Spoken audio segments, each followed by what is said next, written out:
সরকারি আধিকারিককে গালাগালির অভিযোগ ও তার প্রতিবাদ করায় এক ব্যক্তিকে মারধর করায় কদম্বগাছি গ্রাম পঞ্চায়েতে যুব তৃণমূল কংগ্রেসের সভাপতি মেহবুব হাসান সর্দার আটক করল দত্তপুকুর থানার পুলিশ। দত্তপুকুর থানার কদম্বগাছি গ্রাম পঞ্চায়েতের যুব তৃণমূল কংগ্রেসের সভাপতি মেহবুব হাসান সর্দার কদম্বগাছি পঞ্চায়েতের ইঞ্জিনিয়ারের সঙ্গে তর্কাতর্কি চলাকালীন কদম্বগাছি তৃণমূলের অঞ্চল সভাপতির গোষ্ঠীর এক সমর্থককে ঘুষি মেরে নাক ফাটিয়ে দেওয়ায় অপরাধে আটক করল দত্তপুকুর থানার পুলিশ।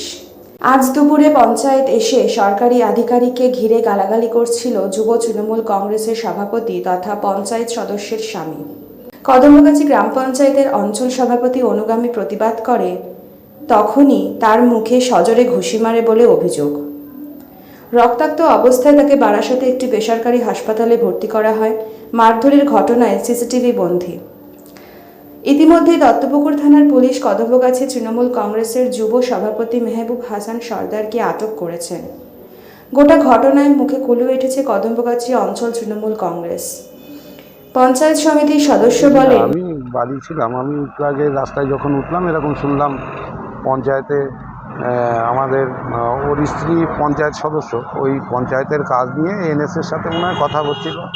এখন বর্তমানে পঞ্চায়েতে কিছু অবাঞ্ছিত ব্যক্তি সর্বসময় থাকে, এবার তাদের মধ্যে কেউ একটা ওকে অফেন্সিভ কথা বলে, ওতে বচসা হয় একটা, এই পর্যন্ত একটা ঘটনা ঘটেছে। তা আমি এসে শুনলাম এইরকম একটা ঘটনা ঘটেছে। এই তো তার কিছু না। অভিযোগ করছে যে টাকা পয়সা ইঞ্জিনিয়ারের কাছে চাওয়া হয়েছে, যে কারণেই মূলত এগুলো বাস্তবিক, এগুলো প্রশাসনিক লেভেলে যারা থাকে তারা জানে। আমি বুঝে পাই না এই ধরনের কথা কারা বলছে, কিভাবে বলছে, কারণ অর্থ বা এইসব ব্যাপার তো প্রশাসনিক লেভেলের ব্যাপার।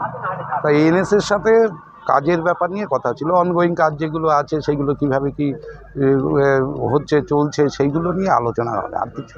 অ্যাকচুয়ালি আমি পঞ্চায়েতে ছিলাম, পঞ্চায়েত থেকে বাড়ির দিকে আসছিলাম, মানে সিঁড়ি থেকে লাগছিল, দেখলাম সিঁড়ির ওপরে একটা সরকারি আধিকারিক ইঞ্জিনিয়ার সাহেবকে, ও একটা সর্দার মাহবুব হাসান ওরফে নয়ন, ও আগে মেম্বার ছিল, এখন যুব সভাপতি অঞ্চলের, ও একটা সরকারি আধিকারিক, তাকে মানে যা তাই গালিগালাজ করছিল।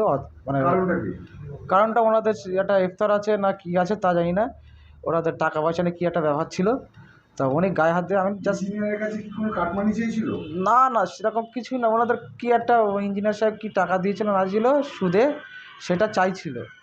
এবার আমি তাছাড়া ওদের পাশ দিয়ে যাচ্ছিলাম, আমি সাহেবের সঙ্গে জিজ্ঞেস করলাম যে দাদা কী হয়েছে, এইটুকু বলাতে আমাকে অশ্লীলভাবে গালাগালাজ করে আর ভীষণভাবে মারধর করে। তৃণমূলের এমন একজন নেতা বা এমন একজন কর্মীকে খুঁজে পাওয়া যাবে যে তোলাবাজিতে যুক্ত নয়। তাদের একদম পঞ্চায়েত সদস্য থেকে, পঞ্চায়েত সমিতির সদস্য থেকে, জেলা পরিষদের সদস্য থেকে, এমএলএ থেকে এমপি, যেদিকে তাকাবো সেদিকে একেবারে সব তোলাবাজের আড়ত। সেই তোলাবাজের আদর্শে আদর্শিত হয়ে কোনো পঞ্চায়েত সদস্য ইঞ্জিনিয়ারের কাছ থেকে টাকা তুলবে, তার কারণ ইঞ্জিনিয়ার সমস্ত সরকারি প্রকল্পের চাবিকাঠি এবং সে সমস্ত বাজেটের চাবিকাঠি। সেই জন্য সেই হচ্ছে সোনার খনি বা টাকার খনি। সেখানে যে সেই মেম্বার জানে ইঞ্জিনিয়ার কীভাবে টাকা তছরূপ করে, কীভাবে আত্মসাৎ করে, সেই জন্য সেখানে যেই সে টাকা তার থেকে কাটমানি চেয়েছে। তৃণমূল তো কাটমানির রাজত্বে বাস করছে এবং সারা সরকারি কর্মচারী থেকে তারা কাটমানি নিয়ে ব্যস্ত, তারই প্রতিফলন হয়েছে। পুলিশ যাকে ধরেছে, চাপে পড়ে ধরেছে, পরক্ষণই ছেড়ে দেবে, তার কারণ যে একটা অফিসে ঢুকে কাটমানি আদায় করতে পারে তার পিছনে অনেক মাথা আছে।